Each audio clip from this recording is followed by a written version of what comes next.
Emperor Zarek stood before the massive viewing portal of his flagship, watching the endless darkness where his enemy waited. The void swarm had consumed half the galaxy over 3 centuries, turning thriving worlds into empty husks.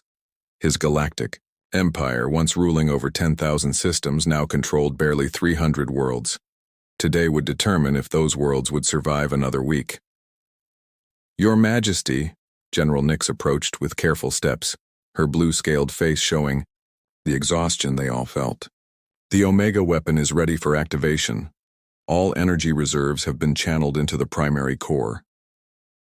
Zarek nodded without taking his eyes off the approaching darkness. The Omega weapon was their last hope, a superweapon that could destroy entire star systems by converting life force itself into pure destructive energy. It had taken them 50 years to build, and another 50 to gather enough life energy to power it. "How many souls fuel our salvation, General?" Zarek asked quietly. 47 million, Your Majesty, collected from various primitive worlds over the past century. The energy signatures are particularly strong from a species called humans. Their life force burns brighter than most. The Emperor remembered the reports about Earth, a blue world with primitive inhabitants who showed remarkable determination and creativity. Their harvesting ships had collected specimens for decades before the planet somehow vanished from their sensors. No matter, the humans had served their purpose. "Initiate the firing sequence," Zarek commanded. "Target the swarm's primary hive. Cluster. This ends today." The weapon began to charge, reality itself bending around the massive structure. Space warped and twisted as 47 million stolen souls screamed silently through dimensions. The energy readings climbed beyond anything the Empire had ever achieved. Suddenly, alarms shrieked throughout the command deck. Lieutenant Crix turned from his sensor station, compound eyes wide with terror. "Your Majesty, unknown vessels approaching at impossible speeds. They've bypassed all our detection grids." On the tactical display, 17 sleek ships materialized from seemingly empty space. Each vessel pulsed with the same energy signature as the Omega weapon, but somehow purified, controlled. The lead ship was massive, easily dwarfing the Imperial flagship. "Incoming transmission," Communications Officer Vel announced, her voice trembling. The main screen activated, showing a human male with steel-gray hair and eyes that burned with cold fury. Behind him stood dozens of other humans, all sharing the same terrible intensity. "I am Captain Dmitry Volkov of the Terran Liberation Fleet," the human said, his words cutting through space like ice. "You have something that belongs to us." Emperor Zarek stepped forward. "Human, you are interrupting a critical military operation. Withdraw immediately or face the Empire's wrath." Volkov's smile was colder than the void itself. "We can feel them screaming, Emperor. 47 million of our people trapped in your weapon. Did you really think we wouldn't come for them?" General Nyx whispered urgently. "Impossible. Earth was a primitive world. How could they have found us across galactic distances?" "We evolved," another human replied, a woman with dark skin and glowing eyes stepping beside Volkov. "When you stole our people, you gave us purpose. Every soul you took made us stronger, more determined. We've spent 2 centuries becoming exactly what we needed to be to find you." The Omega weapon continued charging, its power levels approaching critical mass. But now Zarek noticed something terrifying. The weapon's energy was fluctuating, as if something was interfering with the trapped souls that powered it. "You cannot have them," Zarek declared. "Those souls power our last hope against the swarm. Without this weapon, the galaxy dies."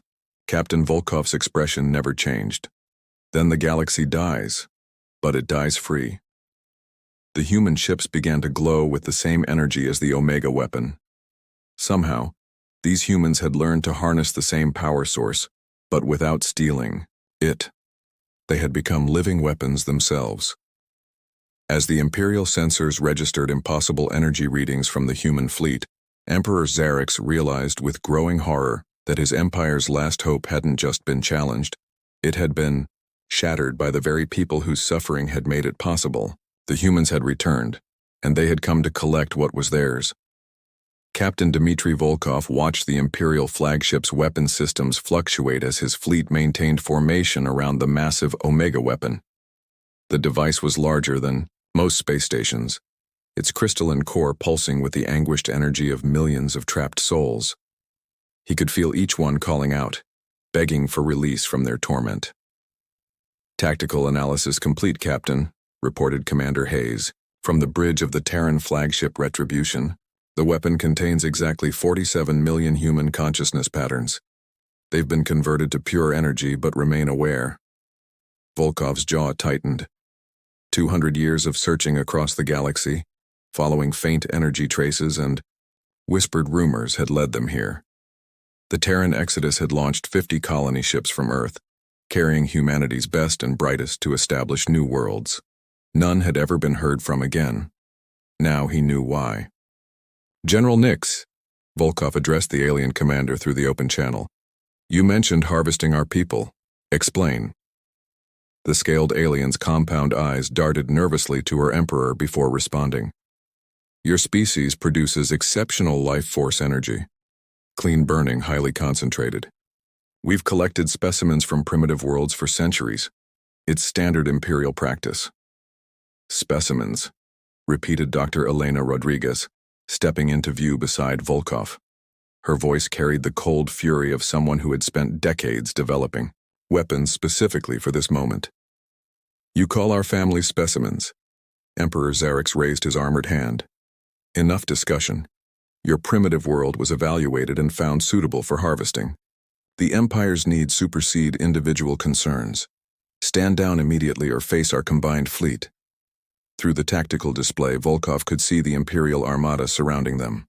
300 warships, each one a kilometer long and bristling, with weapons that could crack planets. Under normal circumstances, 17 human vessels would be vastly outnumbered. These were not normal circumstances. "Show them," Volkov commanded quietly. The human ships began to transform. Hull plates shifted and reconfigured as quantum field generators emerged from hidden compartments. Reality warped around each vessel as they tapped into the fundamental forces of the universe itself. The humans had learned to manipulate space-time through sheer determination and scientific advancement born from grief. "Impossible," whispered Lieutenant Crix at his sensor station. "Captain, their energy readings are off the scale. Each of their ships is generating power equivalent to a star." General Nix studied the readings with growing alarm. "Your Majesty, these humans have developed technology beyond our understanding. Their weapons appear to operate on principles we haven't even theorized." Volkov's voice cut through their panic. "We didn't just develop technology, General. We evolved. Every person you murdered, every family you destroyed, every dream you stole, it all fed our purpose. We became exactly what we needed to become to find you." The lead human ship moved closer to the Omega weapon, and the massive device began to resonate strangely. The trapped souls within started responding to the presence of their own kind, their energy patterns shifting and becoming unstable. "The weapon is destabilizing," shouted Imperial Engineer Vel from her station. "The human presence is causing harmonic interference with the power core." Emperor Xerix watched his last hope begin to fail before his eyes. "Fire everything. Destroy the human ships before they can interfere further." 300 Imperial warships opened fire simultaneously, their combined barrage capable of sterilizing entire solar systems. Energy beams, quantum torpedoes, and gravity weapons struck the human formation in a display of destructive power that lit up the surrounding space. When the weapons' fire cleared, all 17 human ships remained untouched. Their quantum shields had absorbed the entire attack without even flickering. "Our turn," said Commander Hayes calmly. The human fleet fired once. A single coordinated pulse of weaponized spacetime struck the Imperial formation. 50 warships simply ceased to exist, not destroyed, but edited out of reality itself. The remaining Imperial vessels found their weapons offline, and their shields, failing as human quantum viruses infected their systems. Dr. Rodriguez stepped forward. Her scanner focused on the Omega weapon. "Captain, I can establish a resonance link with our people inside the device. But once I start the extraction process, the weapon will either explode or completely drain of power. Either way, their last hope dies, Volkov replied grimly. Do it. As the human scientist began her work, the trapped souls within the Omega weapon started to sing. 47 million voices harmonized across dimensions, calling out to their rescuers with joy and desperate hope. The sound reached every ship in the battle zone, a chorus of the dead welcoming salvation. Emperor Xerix collapsed into his command throne, watching his superweapon fail and his fleet surrender around him. The Void Swarm waited in the darkness. Beyond and without the Omega weapon, his empire was defenseless. The humans had arrived, and with them came the end of everything the Galactic Empire had ever been.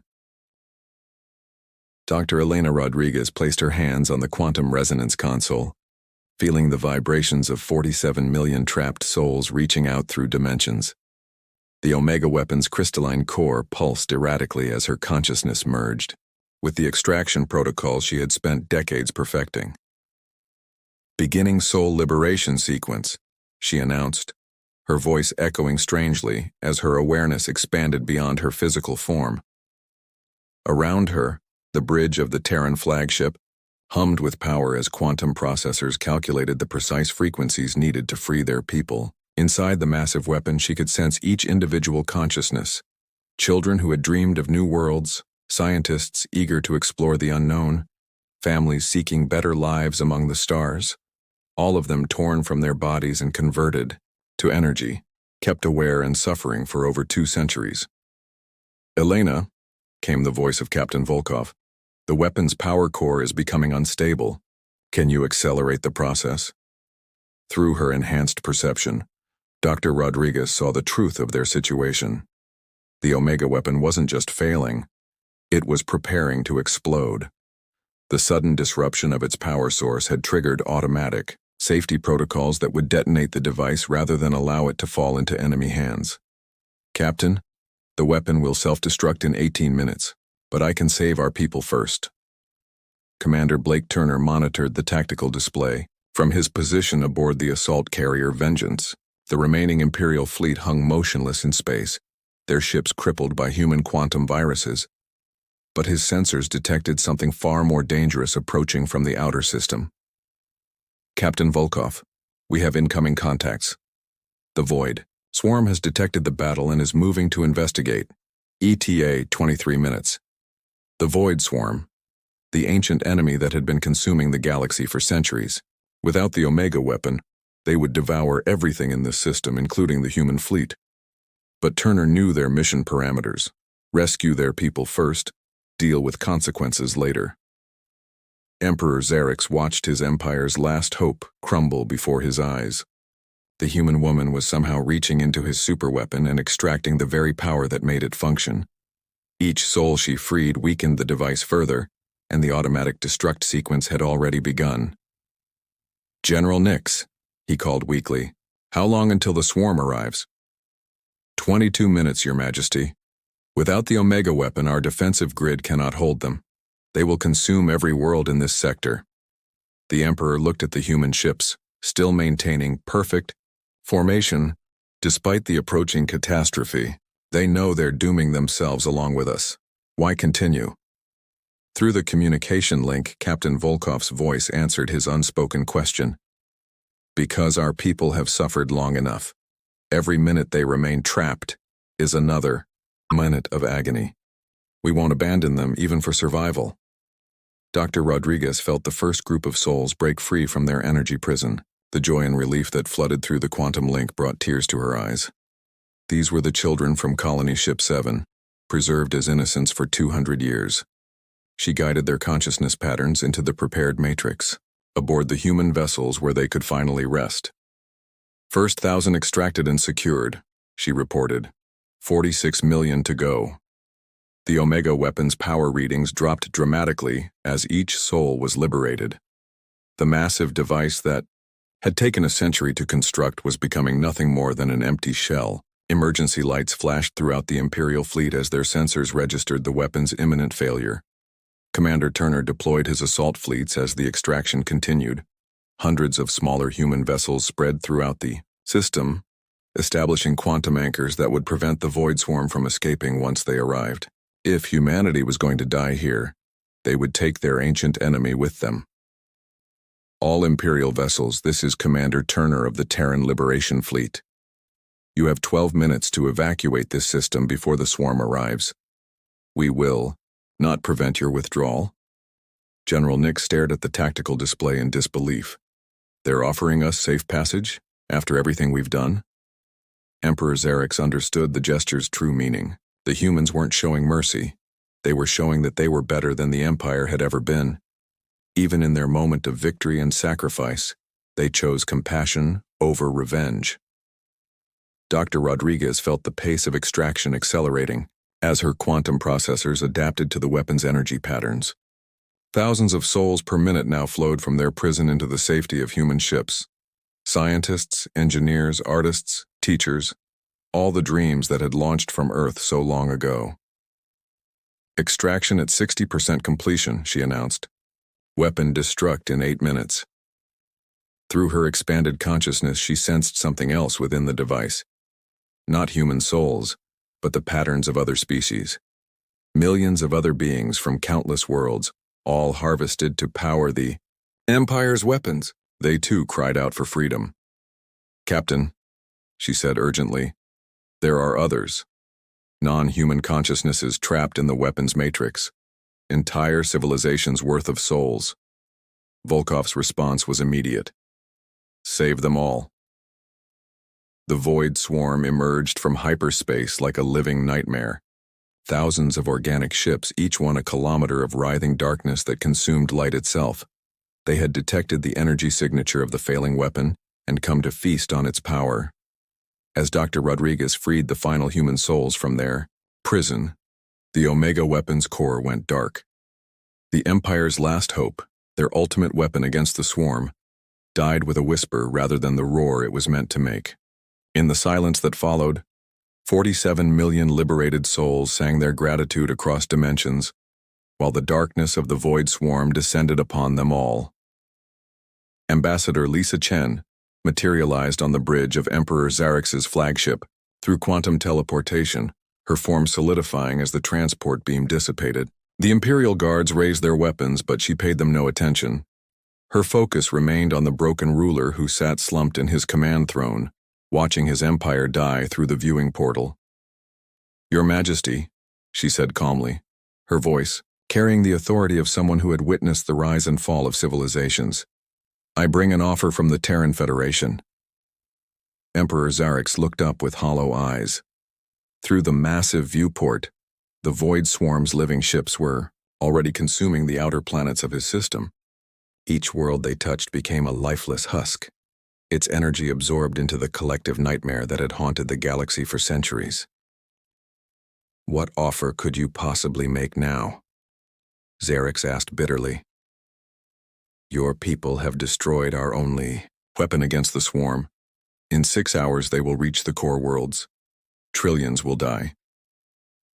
Ambassador Chen stepped closer, her expression showing neither triumph nor pity. The same offer we made to every system that chose surrender over extinction. Join the Terran Federation willingly, and we will defend your worlds.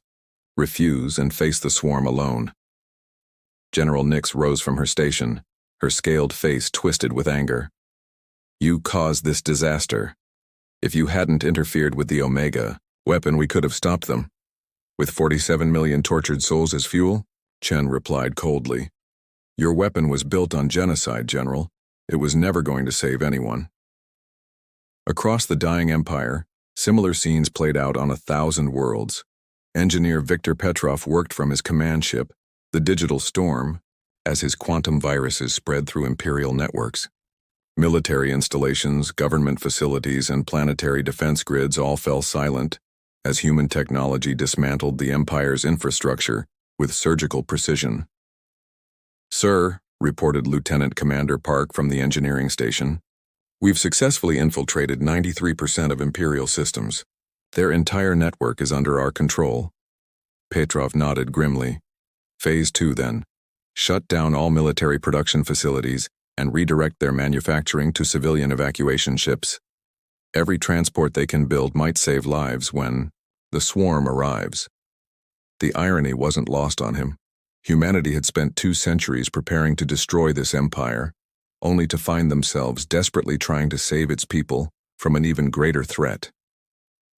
On the bridge of the Imperial flagship, Emperor Xerix watched his territory shrink on the tactical display.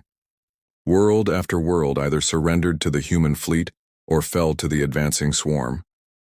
The mighty empire that had ruled the galaxy for 1,000 years was crumbling within hours. "Your Majesty," Communications Officer Vel announced, "we're receiving surrender offers from the Helix sector, the Omega cluster, and the entire Vorthan system. They're all requesting protection under the Terran Federation." Xerix closed his eyes. "And our loyal worlds?" "The Keth worlds are requesting immediate evacuation assistance. The Zelani system has gone dark. We believe the swarm reached them first. The core territories." Vel's voice faltered. "The core territories are asking for terms of surrender," finished General Nix quietly. Ambassador Chen accessed the ship's communication system without permission, her quantum technology overriding Imperial security. "This is Ambassador Chen of the Terran Federation, broadcasting to all Imperial forces. You have 1 hour to make your choice. Surrender to us and we will defend your worlds against the swarm. Continue fighting and you face extinction alone." Captain Rosa Martinez watched the broadcast from her flagship, the New Dawn, as it reached every corner of the dying empire. Around her, the human fleet had grown to over 1,000 ships as reinforcements arrived through quantum gates. Each vessel carried the liberated souls of their people, now safely housed in quantum matrices until proper bodies could be prepared. "Captain," reported her tactical officer, "we're receiving surrender signals from 600 Imperial worlds. The remaining systems are either under swarm attack or have gone silent." Martinez nodded. The plan was working exactly as intended. Humanity hadn't come to conquer, they had come to replace. By shattering the Empire's last hope, they had created a power vacuum that only they could fill. Engineer Petrov's quantum viruses completed their work across the Empire. Military factories shut down permanently, while civilian manufacturing ramped up to maximum capacity. Weapons of war became tools of salvation as the Empire's entire industrial base was repurposed to save lives rather than take them. "Sir," reported his communications specialist, "the Imperial Council is requesting immediate evacuation from the capital world.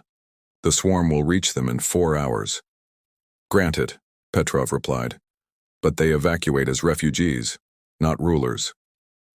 Emperor Xerix stood slowly from his throne, feeling the weight of 1,000 years of empire lifting from his shoulders. Around him, his bridge crew waited for orders that would never come. The empire was finished, not conquered but transformed into something that might actually protect its people. "General Nix," he said quietly, "signal our surrender to the human fleet. Full capitulation, no conditions." As the last Imperial strongholds lowered their flags and accepted human protection, the galaxy watched the birth of a new order. The Galactic Empire had fallen not to invasion, but to the simple realization that some things were worth more than power. The humans had shattered their last hope, then offered them something better, a chance to be part of something worth saving. 1 year after the fall of the Galactic Empire, Captain Rosa Martinez stood on the observation deck of New Terra Station, watching the reconstruction fleets work tirelessly around the clock. The massive space station served as the new capital of the Terran Alliance, built not from conquest but from the willing cooperation of 1,000 liberated worlds. Through the transparent aluminum viewport, she could see former Imperial vessels, working alongside human ships, their crews now united under a common banner. The galaxy looked different now. Cleaner somehow, as if a shadow that had lingered for centuries had finally been lifted. "Captain Martinez," came a familiar voice behind her. She turned to see former Emperor Xerix approaching, no longer wearing the ornate robes of empire but simple civilian clothes. His scaled features showed the peace that came with accepting responsibility for past actions. Citizen Zarix, she replied, using his new title with respect rather than mockery. How are the integration programs progressing? The former ruler smiled sadly. Better than I expected. The Kelvani refugees have established 3 new colonies under Alliance protection. The Zethran people are finally free to practice their ancestral customs without imperial suppression. It's remarkable what happens when governance serves the people rather than controlling them. Dr. Rebecca Hayes materialized beside them through quantum transport, her arms full of data tablets and her face bright with excitement. As the Alliance's chief science officer, she had been working tirelessly to establish cooperation programs between former enemies. Captain, you need to see this, she said eagerly. The joint research project with the Vorthani scientists has achieved a breakthrough. They've developed a new terraforming technique that can restore worlds damaged by the Void Swarm. Martinez took the tablet, scanning the technical data. How many worlds can we save? Potentially thousands, Hayes replied. The Vorthani understand planetary geology better than any species we've encountered.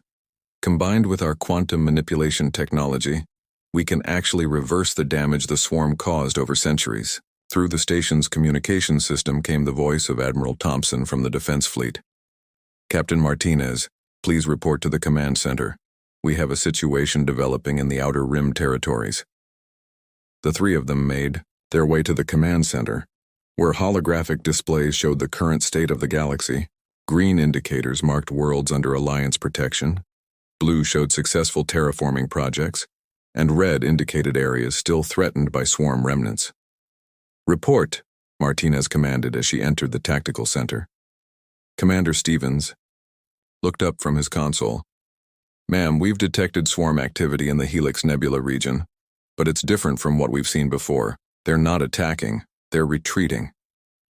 On the main display, sensor readings showed the distinctive energy signatures of void swarm organisms fleeing toward the galactic edge. For the first time in recorded history, the ancient enemy was in full retreat. Why are they running? Asked former Emperor Zarix. Dr. Hayes consulted her readings. I believe it's connected to the Soul Liberation Project. When we freed those trapped consciousnesses from the Omega weapon, we didn't just save our people, we disrupted the swarm's food source. They feed on suffering and despair. A galaxy learning to hope again is toxic to their existence. The irony was profound. By destroying the Empire's last hope, humanity had created something the swarm couldn't consume. Genuine hope based on justice and cooperation rather than oppression and fear. Captain Martinez activated the galaxy-wide communication network. This is Captain Rosa Martinez of the Terran Alliance, broadcasting to all member worlds. Today marks the 1st anniversary of our alliance, and I have remarkable news to share. Across the galaxy, beings of 100 different species stopped their work to listen. Former Imperial citizens, liberated slaves, human colonists restored to life in new bodies, and countless others who had found freedom under Alliance protection. The Void Swarm is retreating from our space, Martinez announced. Not because we destroyed them, but because we built something they cannot touch. A civilization based on cooperation, justice, and remembering that every life has value. In the quantum matrices aboard Alliance ships, 47 million human souls who had been trapped for centuries felt a peace they hadn't known since leaving Earth. They had been avenged not through destruction, but through the creation of something better than what had destroyed them. Former General Nix, now serving as an Alliance integration specialist, watched the broadcast from her new home on Kepler Prime. The world that had once been an Imperial stronghold was now a thriving agricultural colony where former enemies worked side by side. She had found more purpose in building than she ever had in destroying. The galaxy belongs to all of us now. Captain Martinez continued her broadcast. Not through conquest, but through choice. Every world that joins our alliance does so freely, knowing that we will defend not just their territory, but their right to determine their own destiny. Dr. Hayes looked at the tactical display showing their expanding territory. You know what's remarkable? We've grown larger than the old empire ever was, but every single world joined voluntarily. Engineer Viktor Petrov's voice came through. the communication system from his deep space monitoring station. "Captain, long-range sensors confirm it. The swarm has reached the galactic edge and shows no signs of returning. They're actually leaving our galaxy entirely." The command center erupted in quiet celebration, not the triumphant roar of conquerors, but the satisfied murmur of people who had built something worth protecting. Former Emperor Xerix looked around, at the beings working together. Humans, former Imperial citizens, liberated species, and refugees from across the galaxy. "You didn't just shatter our last hope," he said quietly to Captain Martinez. "You replaced it with something real." As the broadcast ended, and the galaxy celebrated its newfound freedom, the truth became clear. Humanity's arrival had indeed shattered the Galactic Empire's last hope. But from those ashes had risen something the galaxy had never seen before, a civilization that remembered its own and refused to abandon anyone else. The Terran Alliance stood not as conquerors, but as guardians of a simple truth: that justice delayed is not justice denied, and that those who remember their people will never let others be forgotten.